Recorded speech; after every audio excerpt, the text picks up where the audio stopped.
kita akan melihat dalam kitab Kejadian pasal yang keempat, mulai ayat yang ketiga. Setelah beberapa waktu lamanya, maka Kain mempersembahkan sebagian dari hasil tanah itu kepada Yahweh sebagai korban persembahan. Habel juga mempersembahkan korban persembahan dari anak sulung kambing dombanya, yakni lemak-lemaknya. Maka Yahweh mengindahkan Habel dan korban persembahannya itu. Tetapi Kain dan korban persembahannya tidak diindahkannya. Lalu hati Kain menjadi sangat panas dan mukanya muram.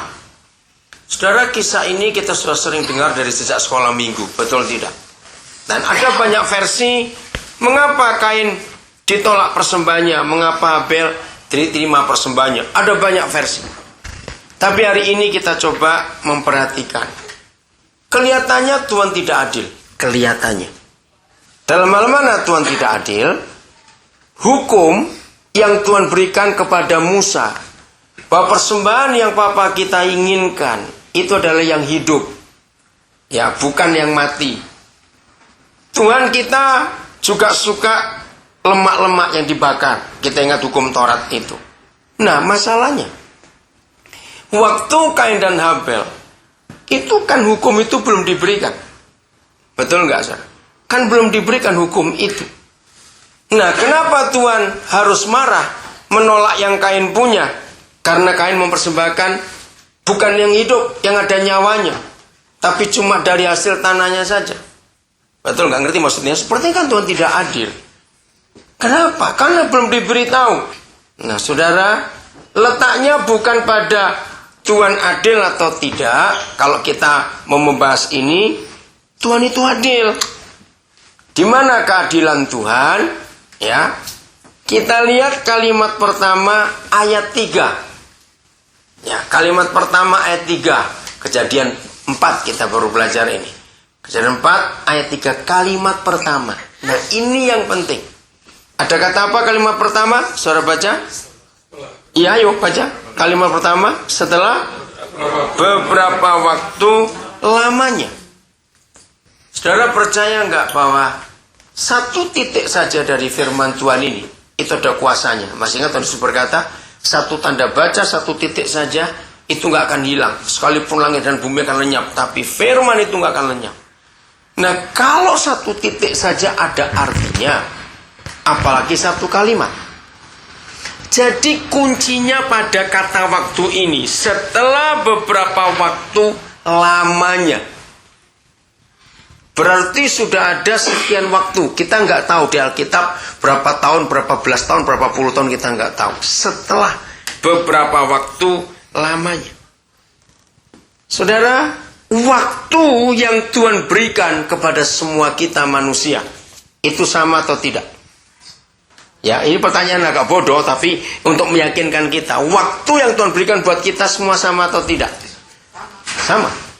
Orang baik dan orang jahat waktunya sama, 24 jam sehari. Betul enggak? Tuhan enggak akan mengurangi perampok cuma punya waktu 16 jam sehari, tidak. Sama. Waktu itu semuanya sama. Katakan amin. Nah, kalau sampai setelah beberapa waktu lamanya, ternyata Habel bisa tahu yang Papa suka itu yang apa. Waktu yang sama Kain miliki juga. Kenapa Kain tidak bisa tahu Papa itu sukanya apa? Ngerti pertanyaan ini, saudara? Loh, cepat ini mikir. Ayo, jangan cuma biasa khotbah berkat saja, nggak pernah mikir firman itu bagaimana. Mikir sekarang. Saya tanya lagi. Waktu yang Tuhan berikan kepada Kain dan Habel sama atau tidak? Sama. Kenapa Kak Habel bisa tahu Papa itu suka apa? Jawabannya apa? Kenapa Kain nggak bisa tahu Papa itu suka apa? Sehingga dia memberi yang salah, yang dia nggak suka. Saya masih ingat waktu masih kecil, karena Papa saya meninggal saya umur 9 tahun. Tapi waktu yang 9 tahun itu waktu yang sangat indah. Saya masih ingat semua apa yang dia buat sampai hari ini. Ya, maka itu peranan Papa itu luar biasa untuk anak. 9 tahun buat saya itu sudah cukup. Artinya begitu luar biasa peranan Papa itu. Maka itu saudara, kalau setelah saya jadi hamba Tuhan, Tuhan banyak membawa saya untuk menemukan anak-anak ini dulu oleh papanya, saya betul-betul bisa mengerti. Yang cuma 9 tahun aja ditungguin papa, tapi saya merasa betul luar biasa itu. Maka itu waktu saya menemukan, maaf ya, maka itu para papa ini harus tahu betul, ini hati anak. Ya, karena saya banyak nangani anak-anak yang bermasalah dengan papanya. Buat anak-anak itu saudara, ini sungguh-sungguh mengagetkan. Kalau saudara belum tahu, biar hari ini tahu dan sampaikan pada semua teman kita, kalau dia itu adalah seorang papa. Buat anak-anak kalau suruh milih ya, suruh milih. Satu di antara dua. Kamu lebih senang melihat papamu masih hidup, tapi nggak berfungsi sebagai papa, apalagi menyakitkan kamu. Atau yang kedua, dengar ini. Atau kamu lebih suka lihat kuburan papamu. Serta jawaban anak-anak itu, mereka milih yang kedua. Saya itu kaget, saudara. Mereka berkata, lebih baik kami lihat kuburan papa daripada lihat dia hidup tapi nggak berfungsi sebagai papa. Ngeri nggak itu? Maka itu betul Maleakhi bernubuat. Kalau sampai gereja tidak bisa memulihkan hubungan papa dengan anak, dunia hancur. Dunia hancur bukan karena perang nuklir. Dunia hancur bukan karena tsunami, gempa bumi, gunung meletus, tidak. Menurut firman Tuhan, dunia hancur ketika papa-papa tidak berperan sebagai papa yang baik. Hancur dunia. Nah, saya ingat begini, satu hari papa saya itu nggak suka lobak. Ya, tapi mama saya suka lobak. Saya masih ingat kalau masak lobak, ya ditutup gitu. Terus pas dibuka baunya kan begitu, bukan? Nah, papa itu kan nggak suka itu. Suatu hari saya ingat, papa saya marah betul. Nah, mungkin dia lagi capek atau lagi apa hari itu. Dia pulang dari kerja, ya biasa. Suami-suami begitu, bukain meja itu ada makanan apa di situ. Maka itu suami-suami yang rewel betul. Nggak pernah mau makan masakan istri 2 hari, suruh masak sendiri aja sudah. Ya, benar ya. Ini suami-suami harus bertobat nih, suami harus bertobat. Jangan nyiksa istri, suruh masak yang baru tiap hari saja. Awas ya. Oke. Nah, saya nggak tahu gimana. Dia mungkin lagi lapar, pulang kerja. Dia buka itu. Wah, itu lobak. Nah, mama saya lupa. Kalau lobak itu jangan taruh di meja. Nah, maksudnya itu jagain untuk kami anak-anaknya itu. Lupa. Harusnya kan dipinggirkan dulu. Begitu tutup itu dibuka, bau lobak itu, marah papa saya. Nah, setelah saya jadi hamba Tuhan, saya ingat kejadian itu. Nah, seperti itu Kain dan Habel. Bukan Tuhan tidak adil, hukum belum diberi. Kenapa Tuhan menuntut? Kira-kira jawabannya gimana? Kenapa Habel bisa tahu? Kenapa Kain tidak tahu? Dengan kata itu, setelah beberapa waktu lamanya, ya. Setelah berapa waktu lamanya? Sahabat bisa jawab. Ada apa di balik kalimat setelah beberapa waktu lamanya itu?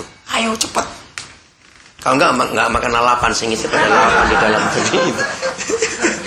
Ayo cepat. Kenapa? Setelah berapa waktu lamanya? Kenapa mereka dua bisa beda? Kenapa Habel bisa tahu? Papa itu suka yang itu. Kenapa Kain tidak tahu? Pada waktunya sama yang mereka punya. Iya. Bersekutu tuh. Habel menggunakan waktu setelah berapa waktu lamanya untuk mengenal papanya itu sukanya apa. Ngerti sekarang hal ini, saudara? Jadi kekristenan kita itu tidak ditentukan berapa lama kita jadi Kristen.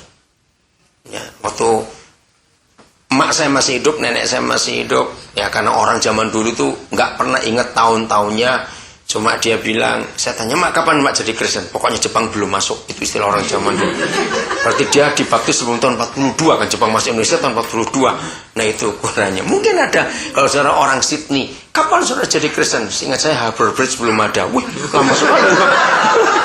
Itu Harbour Bridge dibangun tahun 33 itu, saudara ingat itu baik-baik. Wah, lebih lama lagi. Nah, jadi Kristen kita itu nggak diukur berapa lama kita jadi Kristen. Nah, setelah berapa waktu lamanya kita menjadi Kristen? Pertanyaannya, kenal nggak dengan Bapa di surga? Bukan tahu lo ya. Kenal tidak. Beda atau tahu dengan kenal? Tak beda. Saudara, kita bisa tahu